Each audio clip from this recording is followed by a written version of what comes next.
Calling all detectives. Stolen bonds, a diamond ring, and a pack of cigarettes. Those are the exhibits on this page from my casebook. The casebook of Jerry Browning, private detective. A private detective like me, Jerry Browning, knows that some people have a natural gift for trouble. It was 9 in the morning, and I was feeling real noble. This year, I'd do my Christmas shopping early. It was a fine idea, except that I was a little too early, because the sign on the door of Julian's department store said that store hours began at 9:30. So I bought a newspaper. The big headline was about a robbery at a brokerage firm on Carteret Avenue. 20 grand in bonds stolen. The thieves had pried open a small ventilator, managed to send one of their numbers squirming through it, who then unlocked the door from the inside. Well, at least one gang in town had solved the problem of where to get shopping money. Along about then, Julian's opened for business, and I started my Christmas shopping. A fine pipe for Lieutenant Dawson, a travel kit for Wilbur Norris, a classy desk set for John Cooley, and for my pal Louie, the loudest sports shirt I could find. It took a while to find the right sports shirt, and it was almost 11 o'clock when I headed for the toy department.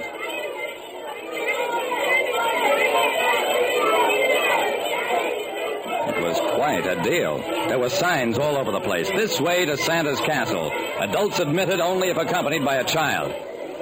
That's when I saw Bill Carlin, the store detective. He was closing the heavily draped entrance to the castle. I pushed my way through to him. Hey, what's up, Bill? Are you telling these kids there ain't no Santa Claus? Bill glared at me, yanked me over to him. Don't talk so loud, Jerry, because there certainly ain't no Santa Claus. Somebody just murdered him. While I was Christmas shopping, I learned that the Santa Claus at a big department store had been murdered.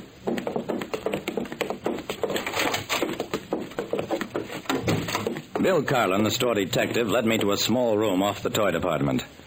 Santa Claus was there, all right, with a small bullet hole in his chest. Who did it, Bill? How should I know? They just hire me to keep people from stealing the escalators. But you must have heard the shot, Bill. The store detective rolled his eyes. Shot? I hear a million shots all day. Machine guns, cannons, pistols, all toys. Okay, so you didn't hear the shot. What's this poor guy's name? How should I know? Come on, we'll check him at the personnel office.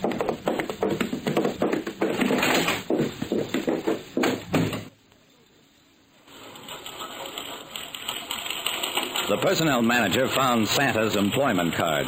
His name is Ralph Clayton, age 54, married, 2 children, Social Security number 3190276, address 438 Mulberry Street, telephone Bryant 9435.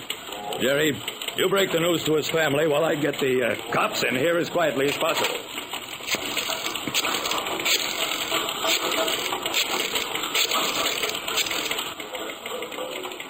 A man answered the phone. I'd like to talk to Mrs. Clayton, please. She's out? Well, who am I talking to? Mr. Clayton? Mr. Ralph Clayton? Well, this is Jerry Browning, a private detective. Stay right where you are, Mr. Clayton. I'm coming to see you.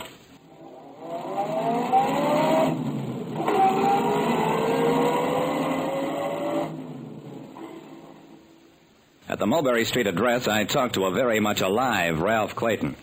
My wallet was stolen about a week ago, Mr. Browning. Had my Social Security card in it. You say a man has been impersonating me, a Santa Claus?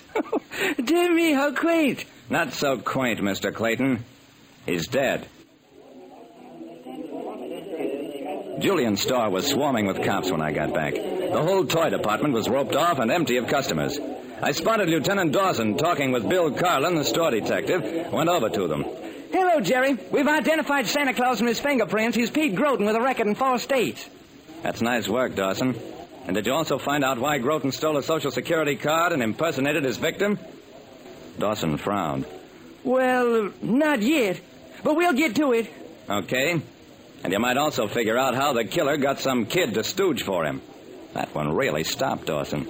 Well, I don't know what you're talking about, Jerry.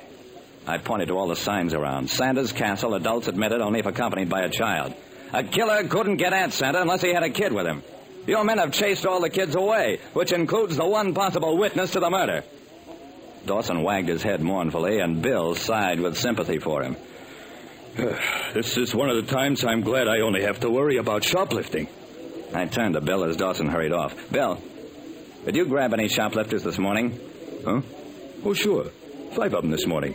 This is a busy season. A woman trying to walk out with a dress, 2 guys shoving neckties in their pockets, another one who tried to wear a store overcoat out. What'd you do with them? Unless they're pros, I stop them inside the store and they pay for the stuff. Uh-huh. Hey, wait a second. You said you nabbed 5 shoplifters this morning, but you only mentioned 4. Oh, I must have made a mistake. I guess there was only 4 of them. I stared at him, watched his face turn red. You're holding out on me, Bill. Listen, you sentimental slob. Was the 5th one a kid? Well, yeah. But he didn't exactly shoplift. I grabbed him before he got the ring into his pocket. A little bit of a guy, and he was trying to swipe this ring for his mother on account of he had no father, and on account of he knew a chump when he saw one. A bell was ringing in my mind. I took the newspaper out of my pocket, showed Bill the headline. The brokerage company robbery. Entry made through a small ventilator. Bill, who can wriggle through a small ventilator? You mean a kid? Yeah, a kid. Or a midget. Bill, what's the best disguise at this time of year? Don't answer, I'll tell you. It's a Santa Claus costume. The streets are full of them. Pete Groton took this Santa job here. Could go all over town in costume without being recognized.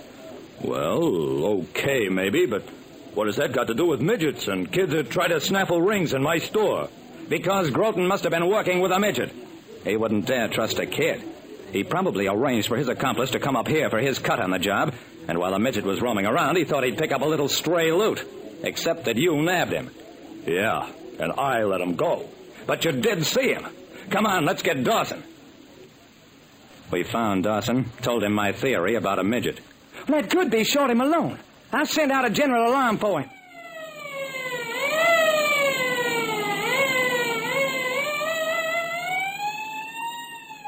They picked up Shorty Malone that same evening as he was trying to board a train. He was dressed in a kid's sailor suit, but made the mistake of having a pack of cigarettes bulging his jumper pocket. That's a kid I picked up in the store this morning. I'll never believe another sob story again. And that wrapped it up. Shorty was the murderer, of course. Groton tried to hold out his share of the loot on the bond robbery job and paid for the mistake with his life. As for Shorty, he might have gotten away with it if he hadn't made the mistake of trying to steal a ring. Like I said, if you have a gift for trouble, you may do fine for the present, but there's no future in it.